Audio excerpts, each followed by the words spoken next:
رشتہ داروں میں بھی زبان سے دعوت نہ دیا کرو، اپنے اخلاق سے، چونکہ رشتہ دار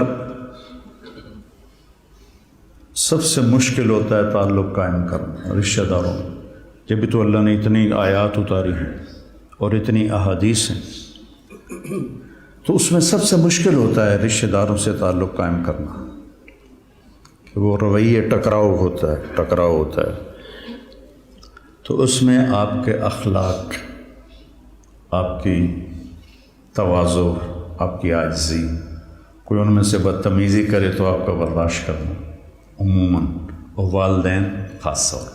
لیکن اس میں ایک بات کی احتیاط رکھنی ہے کہ کل کو اللہ آپ کی شادی کروائے تو شادی بیوی کے معاملے میں احتیاط کرنی ہے۔ آپ کے ماں باپ کا آپ پر پورا حق ہے، لیکن آپ کی بیگم پر ان کا کوئی حق نہیں۔ میں بچیوں سے بھی کہتا ہوں کہ تم اپنے ماں باپ کو چھوڑ کے آ گئی ہو، اب اپنے خامد کے ماں باپ کو اپنے ماں باپ بنا لو۔ اور خامد کے ماں باپ سے کہتا ہوں کہ تم نے اپنی بیٹیوں کی شادیاں کر کے روانہ کر دیا اور تمہاری حویلی خالی ہو گئی بیٹیوں سے، تو تم ایسا کرو کہ یہ جو بہو آئی ہے اس کو اپنی بیٹی بنا لو۔ جب اس کو بہو کی نظر سے دیکھتی ہو تو پھر تمہارے اندر حسد پیدا ہوتا ہے اور غصہ پیدا ہوتا ہے۔ اسے بیٹی کی نظر سے دیکھو، یہاں تمہاری جگہ، اس بہو کی جگہ تمہاری بیٹی بیٹھی ہوتی تو تمہاری نظروں میں کیا پیار ہوتا۔ جب بیٹی کو تم نے روانہ کر دیا ہے، اب پیچھے یہ تمہاری بہو آ گئی ہے، تو اس کو وہی نظر دو جو اپنی بیٹی کو دیتی تھی، تو گھروں میں خوشیاں۔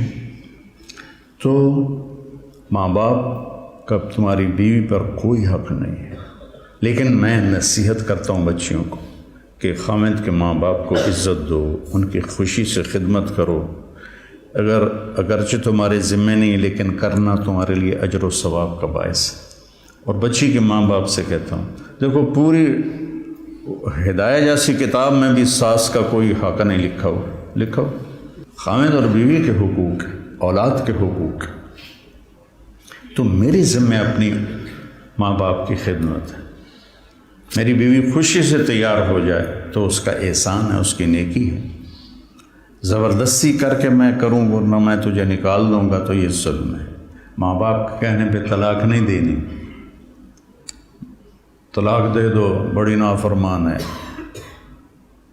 اپنی بیٹی کے لیے کہتے ہیں وہیں رہو، وس کے رہو ساڑھے کو نامی، اور بہو کو کہتے ہیں طلاق دے دو اسے، کسی کی بیٹی ہے۔ تو اس میں اعتدال کا راستہ اختیار کرنا یہ آپ لوگوں کے ذمہ ہے۔ اور جب بھی بیوی کی تمہیں شکایت سننے کو ملے، پہلے تحقیق کرنا، پھر کوئی بات کرنا۔ عموماً شکایتیں غلط ہوتی ہیں۔ ایک ہماری رشتے میں پڑنانی تھی، رشتے میں مجھے ابھی پتہ ہی نہیں کہ وہ میری کیا لگتی تھی، تو وہ آئی میری نانی کے گھر، تو اندر پردیاں نال اس کی بہو پیچھے آ رہی تھی۔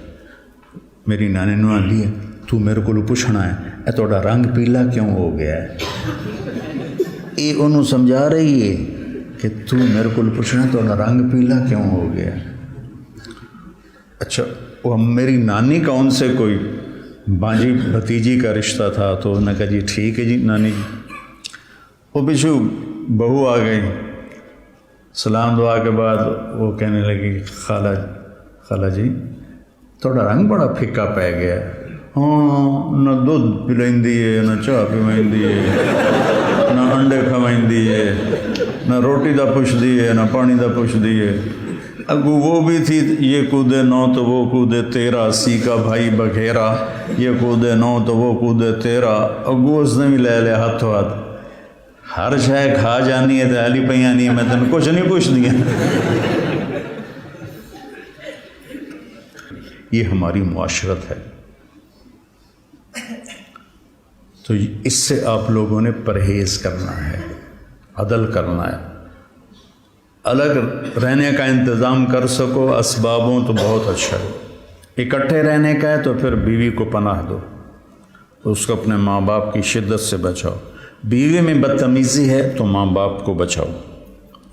بعض لڑکیاں ایسی بدتمیز ہوتی ہیں، ایسی زبان دراز ہوتی ہیں کہ نہ کسی کی عزت کو دیکھتی ہیں، نہ کسی کے مقام کو دیکھتی ہیں، اور بہت ہی لمبی زبان۔ ایک دفعہ ساتھ ساتھ دو واقعے میرے ساتھ پیش آئے۔ ایک عورت، ایک دوست نے کہا کہ ایک خاتون آپ سے ملنا چاہتی ہیں، اس کے خامند کھرب پتی ہیں، کھرب پتی،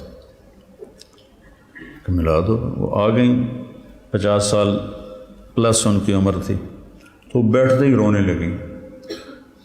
ایسا ہوتا ہے ابھی پہلے کوئی دکھڑا سنائے پھر وہ بیٹھتے ہی رونے لگے کہ لوگ سمجھتے ہیں میں بڑی خوش قسمت ہوں، بڑے مالدار کی بیگم ہوں، لیکن میں اس دولت کو کیا کروں، میرے خامند کا سلوک ہی اچھا نہیں میرے ساتھ، تو میں اس دولت کو کیا کروں۔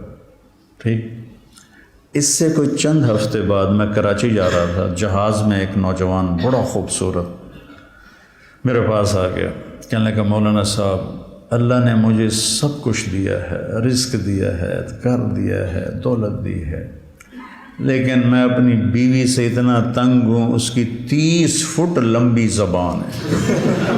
میں کہا 29.5 فٹ کٹ دے، باقی 6 انچ منہ چڑھان دے۔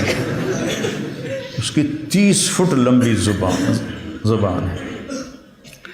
تو ایک بیوی کی بدتمیزی سے پریشان ہے، ایک خامند کی بدتمیزی سے پریشان ہے۔ اس لیے بعض اوقات جب بے جوڑ شادیاں ہو جاتی ہیں تو ماں باپ کہتے ہیں نبھاؤ۔